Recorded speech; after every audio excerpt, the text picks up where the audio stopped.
When you think of the natural beauty of the Roanoke Valley, Mill Mountain, the Star, or one of its many parks may come to mind. But you may not know the man behind the landmarks. Junius Blair, better known as J.B. Fishburn, was born in Boone's Mill in 1865. His family relocated to Kentucky before he returned to Big Lick in 1880.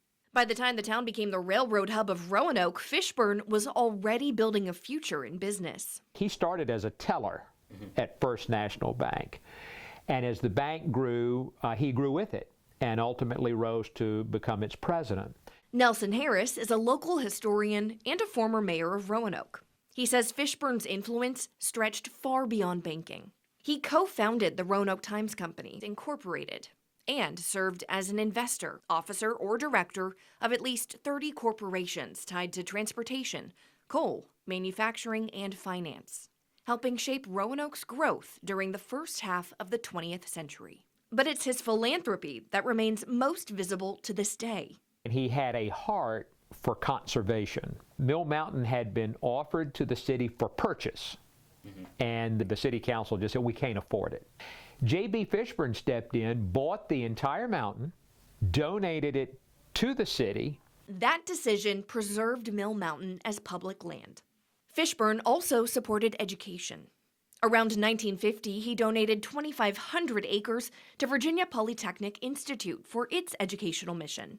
Over his lifetime, he gave about $1 million to Virginia colleges and universities and contributed thousands of books to public and academic libraries. When you look at his philanthropy in the broad sense, there were so many entities, so many organizations, institutions that benefited from it.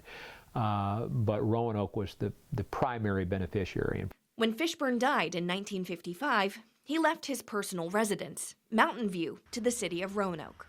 Today, it serves as the Mountain View Recreation Center on 13th Street, another public space tied directly to Fishburn's vision of community access. For Harris, the takeaway is simple. The Mill Mountain Star, the zoo, the overlook, the access to the parkway that is used there at the top of Mill Mountain, that may not have ever come into being or been available if it had not been for J.B. Fishburn. So the next time you enjoy a day at Wasena Park, hike up Mill Mountain, or look up at the Star. The legacy of J.B. Fishburn is do what you can for the city in which you live. Regardless of what your means are, well, there's something you can do. Give back, contribute.